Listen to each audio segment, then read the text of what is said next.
Basically ആൾക്കാർ എന്നെ അറിഞ്ഞു തുടങ്ങിയത് അലമ്പൻസ് എന്ന് പറഞ്ഞ യൂട്യൂബ് ചാനലിലാണ്. വിനീതേട്ടൻ വാസ് ദ ബെസ്റ്റ്. ഞാൻ കണ്ടതിൽ ഏറ്റവും നല്ല മനുഷ്യരായിരിക്കും വിനീതേട്ടൻ. ബിഗ് ബോസിലേക്ക് പോയാൽ കൊള്ളാം എന്നുണ്ടായിരുന്നു. എല്ലായിടത്തും കേൾക്കുന്ന കാര്യമാണ് കാസ്റ്റിംഗ് കൗച്ച് എന്നുള്ളത്. അതെ, എനിക്ക് ഫീൽ ചെയ്തിട്ടുണ്ട്. ഹായ്, ഹലോ, എല്ലാവർക്കും ഫിലിം കാസ്റ്റിലേക്ക് സ്വാഗതം. സോ മലയാള സിനിമയിലേക്ക് ഇങ്ങനെ ബേബി സ്റ്റെപ്പ് എടുത്ത് വെച്ചുകൊണ്ടിരിക്കുന്ന ഒരു ആർട്ടിസ്റ്റാണ് നമ്മളുടെ കൂടെ എന്നുള്ളത്, ഷിപ്പി ദേവസ്യ. സോ ഒരു ജാതകം റിലീസ് ആവാൻ പോവാണ്. സോ അതിലെ one of the main lead actress ആണ്. So how is it, like എങ്ങനെയാണ് അതിലേക്ക് എത്തുന്നത് ഷിപ്പി? അതിലേക്ക് എത്തിയത് രാകേഷ് മൺറോഡി, സിനിമയുടെ റൈറ്റർ, എന്നെ ഡയറക്റ്റ് കോൾ ചെയ്ത് ഞാൻ അങ്ങനെ ചെന്നതാണ്. ഓഡീഷൻസ് ഉണ്ടായിരുന്നു, വരാൻ പറഞ്ഞു. അപ്പൊ ഞാനിത് അതൊരു ഫൺ, ഓക്കെ ചെല്ലാം എന്നുള്ള രീതിയിൽ അങ്ങനെ ചെന്ന് അവിടെ കുറച്ച് സീൻസ് തന്നു, ചെയ്യാൻ പറഞ്ഞു. ഞാൻ ചെയ്തു. എന്നിട്ട് പറഞ്ഞു ഓക്കെ അപ്പൊ സെറ്റ് ആയിട്ടോ, നമുക്ക് ഞാൻ അടുത്ത ദിവസം കാണാം. അപ്പൊ ഞാൻ സെലക്ട് അറിയുന്നുണ്ടായിരുന്നു. അപ്പൊ വിനീത് ശ്രീനിവാസൻ മൂവിയാണ്, ഇത്ര വലിയൊരു ബാനർ ആണെന്ന് എല്ലാം അറിയുന്നുണ്ടായിരുന്നു. ആദ്യമേ പറഞ്ഞിട്ടുണ്ടായിരുന്നു. എന്നിട്ട് അവിടെ ചെന്ന് കഴിഞ്ഞപ്പോ നമ്മൾ എന്തായാലും ഇത്രയും വലിയൊരു കാസ്റ്റിന്റെ കൂടെ പെട്ടെന്ന് നമ്മൾ സെലക്ട് ചെയ്യുന്ന ഉറപ്പുണ്ടാവില്ലല്ലോ. അങ്ങനെ ചെന്നു, ഇത് ചെയ്ത് ഓഡിഷൻ എന്ന് പോലും പറയാൻ പറ്റില്ല, ഫസ്റ്റ് ലുക്ക് പരിപാടിയായിരുന്നു. അപ്പൊ ജസ്റ്റ് ഇങ്ങനെ കുറച്ച് സീൻസ് ഒക്കെ തന്ന് സംസാരിച്ചു, അവര് ആക്ട് ചെയ്യിപ്പിച്ചു. എന്നിട്ട് എന്നെ മാക്സിമം ആക്റ്റീവായിട്ട് അവർ സെറ്റ് ഓക്കെ ഡൺ. ഓക്കെ, അതിലൊരു ക്യാരക്ടർ എങ്ങനെയാ, അതായത് ചിപ്പിയുടെ ഒരു ആക്ച്വൽ, ഇപ്പൊ ഞാൻ വന്നിടത്തോളം അല്ലെങ്കിൽ കണ്ടിടത്തോളം ചിപ്പി എന്ന് പറയുന്നത് കുറച്ചധികം സൈലന്റ് ആയി ഭയങ്കര ആക്റ്റീവ് ആയിട്ടുള്ള ഒരാളായിട്ട് എനിക്ക് ഫീൽ ചെയ്തില്ല. പക്ഷെ I felt it in your റീൽസിന് എനിക്ക് ഭയങ്കര ബബ്ലി ആയിട്ടുള്ളൊരു വ്യക്തിയായിട്ടാണ് തോന്നിയത്. സോ ഏത് ക്യാരക്ടറിനായിട്ട് സിമിലർ ആണ് ആ സിനിമയിലെ ക്യാരക്ടർ?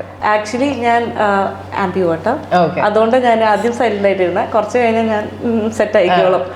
പക്ഷേ സിനിമയിൽ ഞാൻ ഒരു urban കുട്ടിയാണ്, അപ്പൊ അതിനനുസരിച്ചിട്ടൊരു ജിഗ് ഉണ്ട്. ഓക്കെ, സോ എങ്ങനെയാണ് ചിപ്പി മൂവിയിലേക്ക് വരണത്? എങ്ങനെയാണ്? ഇങ്ങനെ പഠിച്ചുകൊണ്ടിരുന്ന സമയത്ത് മോഡലിംഗ് സ്റ്റാർട്ട് ചെയ്തിട്ടുണ്ടായിരുന്നു. മോഡലിംഗ് ചെയ്ത് പതുക്കെ ഈ ആഡ്സും നാഷണൽ ആഡ്സും അങ്ങനെയൊക്കെ ചെയ്യാൻ തുടങ്ങി. അങ്ങനെ അത് കണ്ടിട്ട് എനിക്ക് കോൾസ് വരും. അപ്പൊ ഞാൻ അതൊക്കെ ഇഗ്നോർ ചെയ്ത് കളയായിരുന്നു. പിന്നെ ഞാനൊരു ഈവന്റ് മാനേജ്മെന്റ് കമ്പനിയായിട്ട് വർക്ക് ചെയ്തിട്ടുണ്ടായിരുന്നു.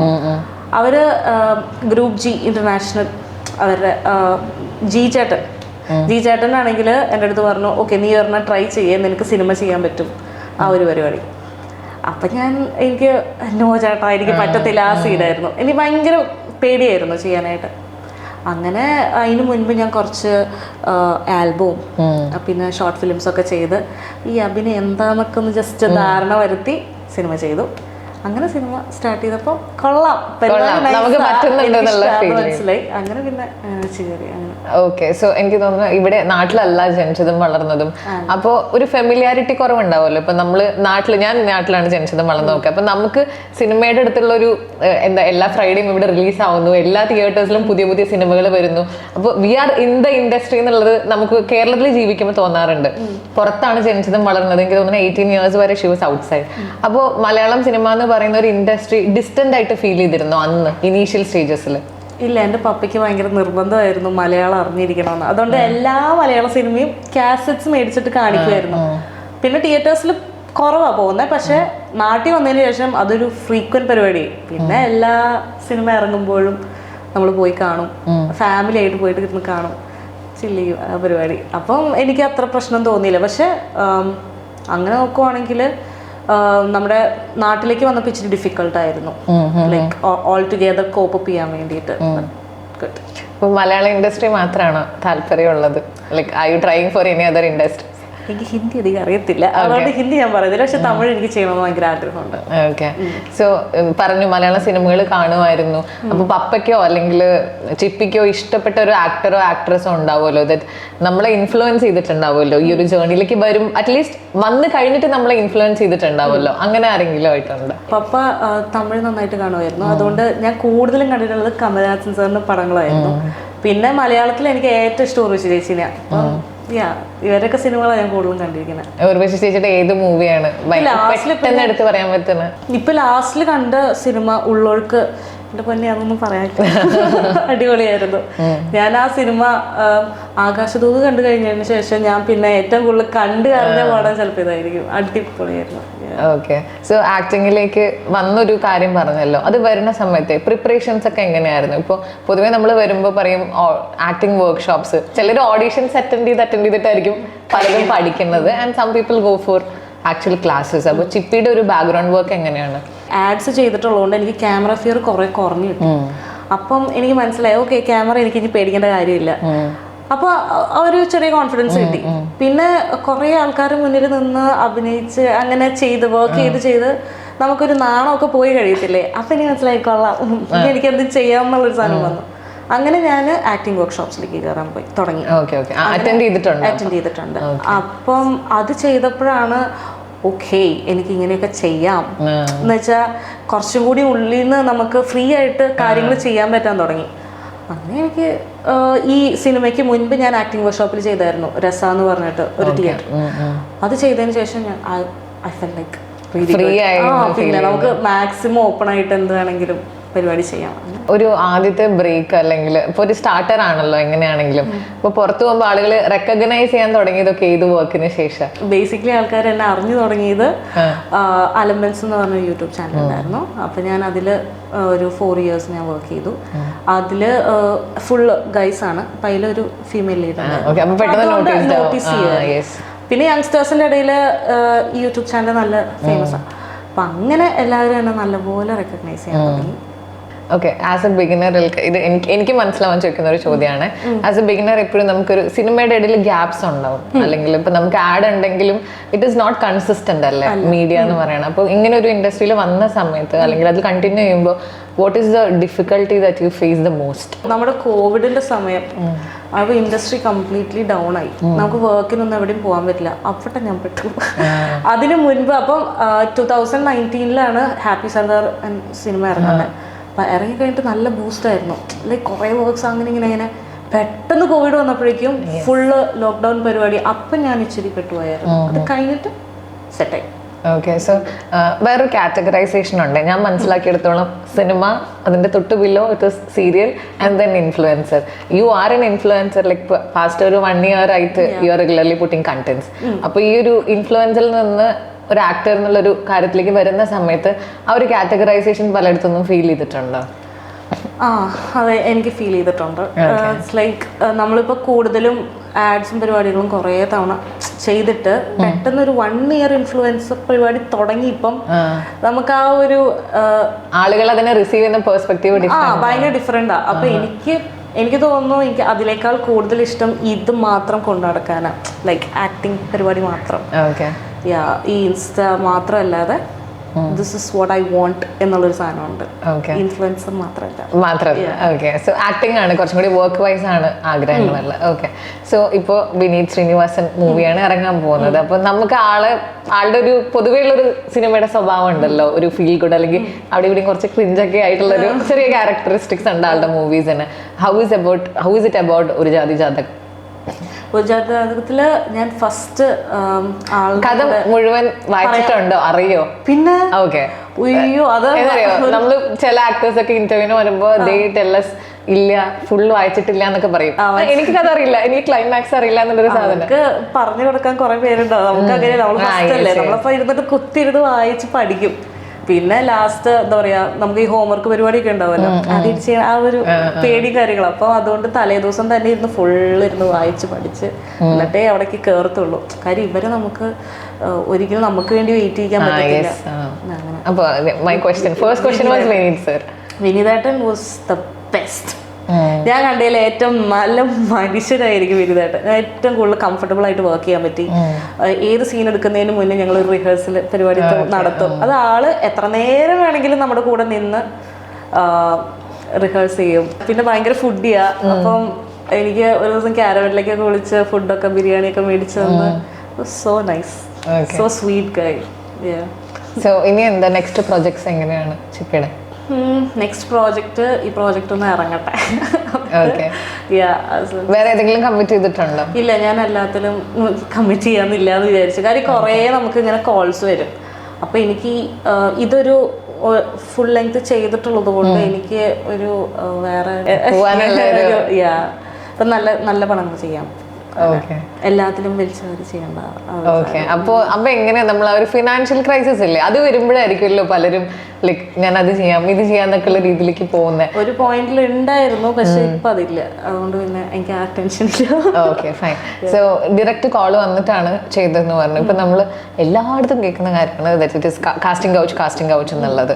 സോ ട്രൈ ചെയ്തുകൊണ്ടിരിക്കുന്ന സമയത്തെ like did you feel anything is there, അല്ലെങ്കിൽ ഫ്രണ്ട്സ് പറഞ്ഞിട്ടൊക്കെ തോന്നിയിട്ടുണ്ടോ അങ്ങനെ എന്തെങ്കിലും ഇൻഡസ്ട്രിയിൽ? ഇപ്പോൾ അത് കുറഞ്ഞിട്ടുണ്ടെന്ന് നമുക്കറിയാം, പക്ഷെ അത് പൂർണ്ണമായിട്ടില്ല, ഇല്ലാതെ ആയിട്ടില്ല.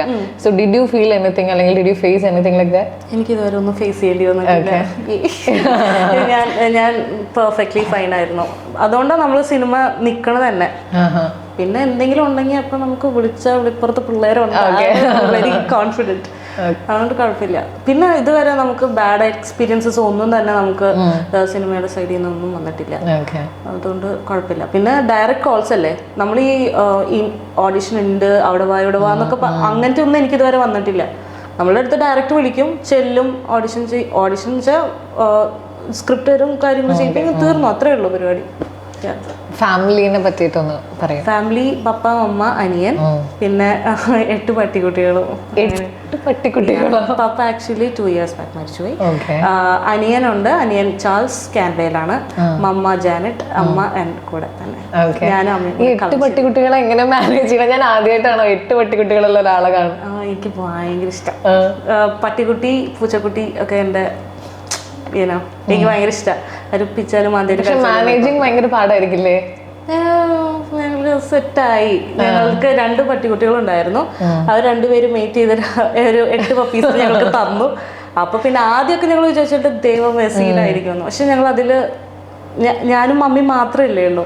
അപ്പൊ അമ്മയ്ക്കും എനിക്കും വേറെ എന്റർടൈൻമെന്റ്സ് എന്ന് പറയുന്നത് നെറ്റ്ഫ്ലിക്സും പിന്നെ പിള്ളേരും. ഇപ്പോൾ നമ്മൾ ഒരു ജാതകത്തിന്റെ കാര്യം പറഞ്ഞില്ല, അതിന് മുന്നേ ഒരു മൂവിയാണ് ചെയ്തത്. ഏതെങ്കിലും ക്യാരക്ടേഴ്സ് വന്നിട്ട് ഈ ഒരു ഗ്യാപ്പിന്റെ ഇടയിൽ like did you miss it out? Actually Premalu വന്നിട്ടുണ്ടായിരുന്നു. അപ്പൊ പ്രേമലും ഒരു ജാതകവും സെയിം ടൈമിലാണ് ഇവർ ഷൂട്ട് ചെയ്യണത്. അപ്പോൾ ഒന്ന് ഷൂട്ട് ചെയ്യുന്നത് ഹൈദരാബാദും, പ്രേമലു ഷൂട്ട് ചെയ്യുന്നത് ഹൈദരാബാദും, പിന്നെ നമ്മുടെ ഇത് ഷൂട്ട് ചെയ്യുന്നത് കൊച്ചിയിലും. അപ്പൊ 2 വന്നപ്പോൾ എനിക്ക് 2 എടുക്കണം എന്നുള്ള ഒരു ഇത് വന്നപ്പം ഞാൻ എന്ത് ചെയ്തു, പ്രേമലുവിനും ഓക്കെ പറഞ്ഞു. അപ്പൊ മീനാക്ഷിയുടെ ക്യാരക്ടർ ഇല്ലേ, അപ്പൊ അതായിരുന്നു ആക്ച്വലി എനിക്ക് വന്നത്. അപ്പൊ അതിന് വേണ്ടിയിട്ട് ഞാൻ എൻ്റെ മേക്ക് ഓവർ വരെ നടത്തി, എൻ്റെ ഹെയർ ഒക്കെ കട്ട് ചെയ്ത് അതിന് വേണ്ടി ഞാൻ കംപ്ലീറ്റ്ലി ഇൻവെസ്റ്റ് ചെയ്തു ടൈമൊക്കെ. എന്നിട്ട് ഞാൻ ഇതും ഓക്കെ പറഞ്ഞു. കാര്യം അത് വിനീതേട്ടനാണ്. അപ്പൊ എനിക്ക് അത് ചെയ്യണമെന്ന് ഭയങ്കര ആഗ്രഹം. അപ്പൊ 2 ചെയ്യണമെന്ന് വെച്ചപ്പോഴേക്കും 2ന്റെയും ഒരേ ദിവസത്തെ പൂജ, ഒരേ സമയത്ത് ഷൂട്ട് സ്റ്റാർട്ട് ചെയ്യുന്നു. അങ്ങനെ ഞാൻ കുറെ ട്രൈ ചെയ്തു. പക്ഷെ മീനാക്ഷിയുടെ ക്യാരക്ടർ എൻ്റെ കയ്യിൽ നിന്ന് പോയി പ്രേമിലു. ഞാൻ പറഞ്ഞു സാരയില്ല, I will do this. How did you make the decision? Because അത് ഭയങ്കര പാടല്ലേ, നമുക്ക് 2 നല്ല പ്രൊജക്ട്സ് മുന്നിൽ വന്ന് നിൽക്കുമ്പോൾ. അപ്പം എൻ്റെ വളരെ നല്ല ഫ്രണ്ടാണ് സംഗീത്, അതിലെ അമൽ ഡേവിസ്.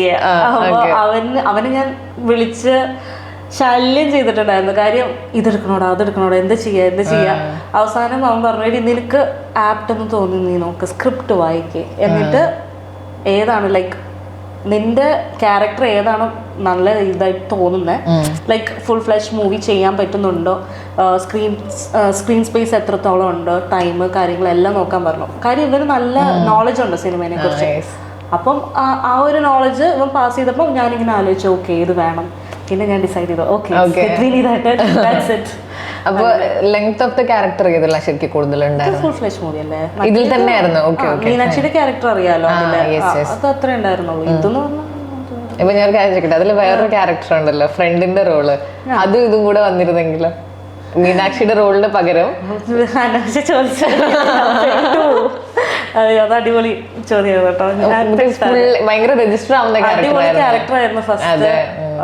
അപ്പൊ ഞാൻ ശരിക്കും കൺഫ്യൂസ്ഡ് ആയാണ്. പക്ഷെ വിനീതേട്ടന്റെ സിനിമയിൽ കുറച്ചുകൂടിയും എനിക്ക് എൻ്റെ ഒരു സാധനം ഉണ്ട് അതിനകത്ത്, എൻ്റെ ഒരു ചെറിയ സ്വഭാവ രീതികളൊക്കെ ഉണ്ട്.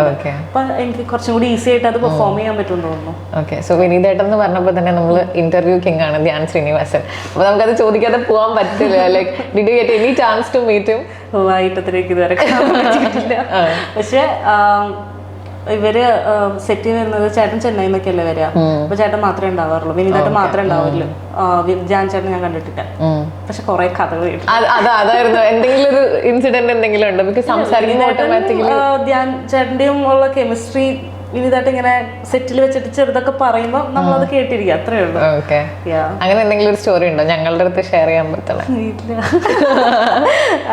അങ്ങനെ ഓർമ്മയിലും അങ്ങനെ ഏറ്റുന്നില്ല, പക്ഷെ ഇവരുടെ ഭയങ്കര കെമിസ്ട്രി, അവര് ബ്രദേഴ്സ് ഭയങ്കര അടിപൊളിയാണ്, അങ്ങനെ സംസാരിക്കാറുണ്ട്. ഓക്കെ. സോ ഈ നമ്മളൊരു നായിക എന്നുള്ള രീതിയിലേക്ക്, പ്രധാന നായിക എന്നുള്ള രീതിയിലേക്ക് പല പല പടങ്ങൾ ഇപ്പൊ ഇറങ്ങിയിട്ടില്ലല്ലോ. അപ്പൊ നമുക്ക് മിക്കവാറും ഇപ്പോ there are so many people in the industry, like ഒരുപാട് പേര് വന്നു. പണ്ടത്തെ പോലെയല്ല, പണ്ടിപ്പോ ഒരു ആക്ട്രസ് അല്ലെങ്കിൽ ഒരു ആക്ടർ എന്ന് പറഞ്ഞാൽ അവർക്ക് അത് കണ്ടിന്യൂ ചെയ്യാനുള്ള ഒരുപാട് ചാൻസസ് ഉണ്ട്.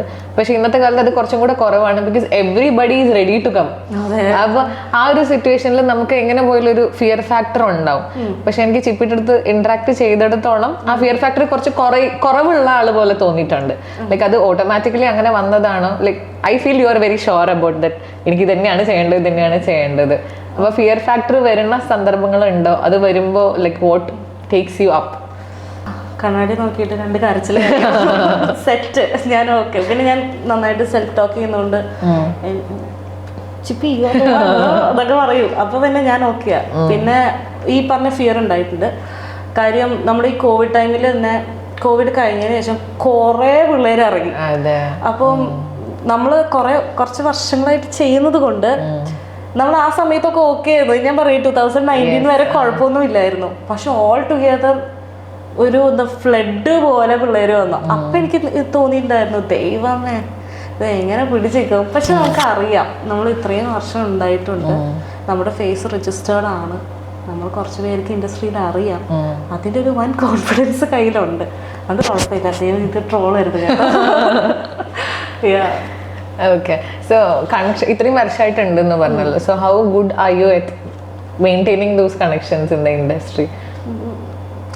സ്വന്തമായിട്ട് എഫേർട്ട് ഇടുന്ന ഒരാളാണോ? ഞാൻ പലയിടത്തൊന്നും കേട്ടിട്ടുണ്ട് യു ഹാവ് ടു അവരെ കോണ്ടാക്ട് ചെയ്യണം, ചോദിച്ചുകൊണ്ടിരിക്കണം, ലൈക്ക് അങ്ങനെ ഒരു വ്യക്തിയാണ്. ഉണ്ടാതെ കുറെ നാൾ ഇരിക്കാൻ പറ്റത്തില്ല, അവർ മറന്നു പോകും. നമ്മൾ തന്നെ എഫേർട്ട് ഇടണം, അങ്ങോട്ടേക്ക് ചെന്ന് സംസാരിക്കണം, അവരായിട്ട് കണക്ട് ചെയ്യണം. പക്ഷെ ഞാൻ ചെന്നിട്ട് എനിക്ക് ചാൻസ് തരുമോ അങ്ങനെ ഞാൻ ചെയ്യാറില്ല.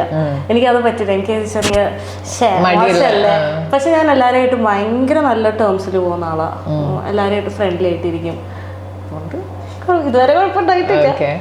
So how do you see yourself like ഇനി ഒരു 5 years എന്തെങ്കിലും ഉണ്ടോ, എനിക്ക് ഈ ഒരു പോയിന്റ് ആണ് ഞാൻ എത്തേണ്ടത് എന്നുള്ള എന്തെങ്കിലും മാർക്ക്? നല്ലൊരു ആർട്ടിസ്റ്റ് ആണ്, അത്രേ ഉള്ളൂ. ലീഡ് അങ്ങനത്തെ പ്രശ്നങ്ങളൊന്നും ഇല്ല. ലീഡ് നല്ലൊരു ക്യാരക്ടർ കിട്ടിയ അത് ചെയ്യുക. പിന്നെ ലീഡാണെങ്കിൽ വളരെ സന്തോഷം. പക്ഷെ 5 വർഷത്തിൽ എന്താവും എന്ന് ചോദിച്ചു കഴിഞ്ഞാൽ എനിക്കിപ്പോൾ അറിയില്ല. പക്ഷെ 5 വർഷത്തിനുള്ളിൽ എനിക്ക് നല്ല രീതിയിൽ എത്തണം എന്ന് മാത്രമേ ഉള്ളൂ. ഓക്കെ. സോ ആളെ കിട്ടിയിട്ട് എനിക്ക് ചോദിക്കാതിരിക്കാൻ പറ്റണില്ല. Like can we get your skin care routine or are you blessed with a very good skin? Yes. കാര്യം എൻ്റെ മമ്മയ്ക്കും പാപ്പയ്ക്കും നല്ല ക്ലിയർ സ്കിന്നാ, അപ്പൊ എനിക്ക് എൻ്റെ അനിയനും ക്ലിയർ സ്കിന്നാ. അത്ര വേറെ ഒന്നും ചെയ്യാറില്ല. ഞാൻ സൺസ്ക്രീൻ യൂസ് ചെയ്യത്തില്ല. ഈശ്വര, ഞാൻ ഇതിനൊക്കെ പക്ഷെ ബേസിക് എൻ്റെ ഒരു റുട്ടീൻ വെച്ച് നോക്കുവാണെങ്കിൽ ഞാൻ സൺസ്ക്രീൻ യൂസ് ചെയ്യത്തില്ല, സെറം യൂസ് ചെയ്യത്തില്ല, നൈറ്റ് കെയർ ഇല്ല, ഒന്നുമില്ല. ബട്ട് ഇതൊക്കെ ചെയ്യണം. ഇപ്പൊ ഇങ്ങനെ ഇരിക്കുന്നത് നോക്കണ്ട, ഒരു 10-30 വയസ്സ് കഴിയുമ്പോൾ ഇതിന്റെയൊക്കെ സൈഡ് എഫക്ട്സ് വരാൻ തുടങ്ങും. പക്ഷെ ഞാനിപ്പോ ഇത് ചോദിച്ചുകൊണ്ട് ഞാൻ ചിലപ്പോൾ നാളെ തൊട്ട് തുടങ്ങും. ഓക്കെ. സോ അത് നമുക്ക് ചോദിച്ചിട്ട് പ്രത്യേകിച്ച് കാര്യമൊന്നുമില്ല. ഇല്ല, ഒന്നുമില്ല പ്രത്യേകിച്ച്. നന്നായിട്ട് ഞാൻ മുഖം കഴുകും. ഒരു ദിവസം ഒരു 10-20 തവണ ഞാൻ മുഖം കഴുകും. എനിക്ക് ഇച്ചിരി OCD ഒക്കെ ഉണ്ട്, കൈ കഴുകല്, മുഖം കഴുകല്. എനിക്കൊന്ന് വെള്ളമായിരിക്കും, പിന്നെ നന്നായിട്ട് വെള്ളം കുടിക്കും. ഓക്കെ. പിന്നെ എനിക്ക് കുറച്ചും കൂടി ഒരു ഏർബൻ ലുക്കാണ് ചിപ്പിക്കുള്ളത്. അതല്ലാത്ത ഏതെങ്കിലും റോൾസ് വന്നിട്ടുണ്ടോ? വന്നിട്ടുണ്ട്. ഇപ്പം ഏർബൻ ലുക്ക് ആയിട്ടേ ഉള്ളൂ കേട്ടോ, റീസെന്റ്. അതിന് മുന്നേ വരെ എനിക്കൊരു നാടൻ ഫേസ് ആയിരുന്നു. അതാണ് എല്ലാവർക്കും അറിയണ കാര്യം. എനിക്ക് ഇഷ്ടമുള്ളതും ഓഡിയൻസിന് ഇഷ്ടമുള്ളതും നാടൻ ഫേസാ. പക്ഷെ കുറച്ച് നാളായിട്ടുള്ളൂ കുറച്ചിങ്ങനെ ഈ ആയിട്ട്. ഓക്കെ. പലമ്പഞ്ച് കുറച്ചൊരു 4 വർഷത്തോളം ചെയ്തു എന്ന് പറഞ്ഞില്ലേ? ആ ഒരു സമയത്ത് ഉണ്ടായിരുന്ന എന്തെങ്കിലും ഒരു 4 വർഷം ആ ഒരു മെമ്മറീസ്, എന്തെങ്കിലും ഒരു പോയിന്റ് ഉണ്ടോ? അല്ലെങ്കിൽ ഫൺ ആയിരിക്കും അറിയാം, ബിക്കോസ് ഇത്ര ബോയ്സും and you are the only girl in that. എന്തെങ്കിലും ടാർഗറ്റ് പോയിന്റ് ആയിരുന്നോ? ഞാനായിരുന്നു അവിടെ തീര. പക്ഷെ ഇറ്റ് വാസ് നൈസ്. നല്ല പിള്ളേരായിരുന്നു. I had so much fun and memories. എന്തെങ്കിലും ഒരു സ്പെസിഫൈ നമ്മൾ തന്നെയായിരുന്നു കംപ്ലീറ്റ്ലി അവരുടെ കൂടെ വർക്ക് എന്ന് വെച്ചാൽ ഈ ഒരു ഇത്രയും പീപ്പിൾ ആണ് അതിന്റെ പാർട്ടാണെങ്കിലും എഡിറ്റ് ആണെങ്കിലും സ്ക്രിപ്റ്റിംഗ് ആണെങ്കിലും ഒക്കെ ചെയ്തിരിക്കുന്നത് അമൽ താഹയാണ്. അമൽ താഹ ഇസ് ദ ബെസ്റ്റ്. ഞങ്ങൾ രണ്ടുപേരും ഈ സിനിമയിലുണ്ട് കേട്ടോ. ഓ ജാതകത്തില് അമൽ താഹയാണ് ഇതില് another lead. So it was nice. ഞങ്ങളുടെ റീൽസ് ഒക്കെ കാണുമ്പോൾ തന്നെ അറിയാം ഞങ്ങൾ നല്ല അടിപൊളിയായിരുന്നു. എപ്പോഴും യൂട്യൂബിൽ തന്നെ ഇരിക്കാൻ പറ്റാത്തതുകൊണ്ട് ഞാൻ സിനിമയിലോട്ടേക്ക് ഇറങ്ങി. ഓക്കെ. സോ ഇനിയൊരു വളരെ കോമൺ ക്വസ്റ്റ്യൻ ആണ്, പക്ഷെ എനിക്ക് എന്തോ ഷിപ്പിനെ കണ്ടപ്പോൾ ചോദിക്കണം തോന്നി. ബിഗ് ബോസിൽ ഇൻട്രസ്റ്റഡ് ആണ്? എന്തോ ഒരു ബിഗ് ബോസ് മെറ്റീരിയൽ അത് ഫീൽ ചെയ്തു, അതുകൊണ്ട് ചോദിച്ചത്. അതെ, എന്താണ് തോന്നിയത് പറയൂ. Like you are fun to be around എന്നുള്ളത് തോന്നി. പിന്നെ അത്ര ഭയങ്കര ഹെക്ടിക് ആയിട്ട് കാര്യങ്ങൾ എടുക്കണത് പോലെയും തോന്നിയില്ല. You are able to manage your self തോന്നി. അപ്പൊ അങ്ങനെ ഒരാളുടെ പ്ലാറ്റ്ഫോമിൽ കിട്ടിയാൽ നല്ലതായിരിക്കും. പിന്നെ കാണാനും ഭയങ്കര അടിപൊളിയാണ്, സ്ക്രീനിൽ നല്ല സ്പേസ് ഒക്കെ. ഞാൻ ആക്ച്വലി ബിഗ് ബോസിലേക്ക് പോയാൽ കൊള്ളാം എന്നുണ്ടായിരുന്നു. കാര്യം എൻ്റെ ഫ്രണ്ട്സ് അതിലുണ്ടായിരുന്നു. റസ്മിൻ, അർജുൻ, പിന്നെ നിഷാന ചേച്ചി, അങ്ങനെയൊക്കെ ഉണ്ടായിരുന്നു. അപ്പൊ ഞാൻ വിചാരിച്ചു ഓ കൊള്ളാലോ ഇവരൊക്കെ. അപ്പൊ ഞാൻ ഫുൾ എപ്പിസോഡ് ഇരുന്ന് കാണുമായിരുന്നു. പിന്നെ തോന്നി ഇത് കയറി കഴിഞ്ഞ പ്രാന്തായി പോകും. അതുകൊണ്ട് എനിക്കിപ്പം വേണോ വേണ്ട ആ ഒരു സാധനത്തിൽ മിക്കവാറും ഞാൻ എടുത്തിട്ടായിരിക്കും. ചിലപ്പോൾ എടുക്കാം, പറയാൻ പറ്റത്തില്ല. ഈ സീസണിൽ ഇത്രയും പേടി വരാനുള്ള കാര്യം ജാസ്മിന്റെ അവസ്ഥ കണ്ടിട്ട് എനിക്ക് ഭയങ്കര വിഷമമായിരുന്നു. പക്ഷെ ആള് ഭയങ്കര ബോൾഡാ, അതുകൊണ്ട് പിടിച്ചിരുന്നു. ഞാനൊക്കെ ആണെങ്കിൽ എന്നും കരച്ചിലായിരുന്നു. പക്ഷെ എനിക്ക് ആ സാധനം തോന്നിയിട്ടുണ്ടായിരുന്നു. എനിക്ക് ഇത്രയും കാലം ഒരു ബിഗ് ബോസ് എന്ന് പറഞ്ഞ ഒരു ഫിയറിംഗ് ഫാക്ടർ ആയിട്ടൊന്നും ഫീൽ ചെയ്തിട്ടുണ്ടായിരുന്നില്ല. പക്ഷെ ഒരു extreme level of character assassination, ഭയങ്കര ജഡ്ജ്മെന്റിലായിരുന്നു നമ്മുടെ മലയാളി. അവരങ്ങനെ ആവാതിരിക്കാം, പക്ഷെ അതിനെങ്ങനെ ഇട്ട് പിച്ചി ചീന്തി ആ കൊച്ചെന്തോ ചെയ്തു എന്ന് പറഞ്ഞിട്ട് അതിനിട്ടിട്ട് ഇതൊക്കെ നമ്മൾ സാധാരണ നാട്ടിൽ നടക്കുമ്പോഴും ചെയ്യുന്ന പരിപാടികൾ തന്നെയാണ്. ഈ ചെയ്യുന്ന ആൾക്കാർ തന്നെയാണ് ഈ കുറ്റം പറയണത്. എന്തിനാണ് സോ അതെനിക്ക് ഭയങ്കര ബാഡായിട്ട് തോന്നി. പിന്നെ ഒരു സാധനം കാണുമ്പോഴേക്കും അങ്ങ് ജഡ്ജ് ചെയ്യും, എന്തിനത്. അതൊക്കെ എനിക്ക് ഭയങ്കര ഫീൽ ചെയ്തു. ഞാൻ ആക്ച്വലി ജാസ്മിൻ പേടി തോന്നി. ഐ മീൻ ഇപ്പൊ ഇത് കഴിഞ്ഞിട്ട് അവര് പറയുന്നുണ്ടായി. എനിക്ക് പേഴ്സണലി ഭയങ്കര കൺസേൺ ആയിരുന്നു ജാസ്മിന്റെ കേസിൽ. ഈ കൊച്ച് പുറത്തേക്ക് ഇറങ്ങി കഴിയുമ്പോൾ ഡെയിലി ട്രോളന്മാർക്ക് ട്രോളാനേ നേരം ഉണ്ടായിരുന്നു. That was really bad. Okay, ഒരാളെ ഒരു ഇതിലൂടെ കണ്ടിട്ട് അവർക്ക് പിടിച്ചിരിക്കണമല്ലോ ആ പ്ലാറ്റ്ഫോമിൽ. അതിനു വേണ്ടി അവർ ദേ ആർ ബീങ് സംതിങ്. എല്ലാവർക്കും കപ്പ് വേണം, പൈസ വേണം. സോ അവരെല്ലാവരും കോമ്പറ്റീഷൻ മൈൻഡിലല്ലേ, കോമ്പറ്റീറ്റീവായി നിന്നു. ആ കൊച്ചിന് പണിയും കിട്ടി. But she is really nice. എനിക്ക് ഭയങ്കര ഇഷ്ടം. അപ്പോൾ August 22 movie release. We are also very excited because വിനീതേട്ടൻ്റെ കൂടെ ഒരുപാട് സുന്ദരികളൊക്കെ ഇങ്ങനെ പെട്ടെന്ന് കണ്ടപ്പോൾ നമ്മളിങ്ങനെ we are so curious that എന്താണ് ആ മൂവിയിൽ എന്നുള്ളതിൽ. സോ നന്നായി വരട്ടെ എന്ന് ഞാൻ ആശംസിക്കുന്നു. നമുക്ക് ആ മൂവി കഴിഞ്ഞിട്ട് വീണ്ടും ഫിലിം കാസറ്റിലൂടെ കാണാം. So all the very best. Thank you.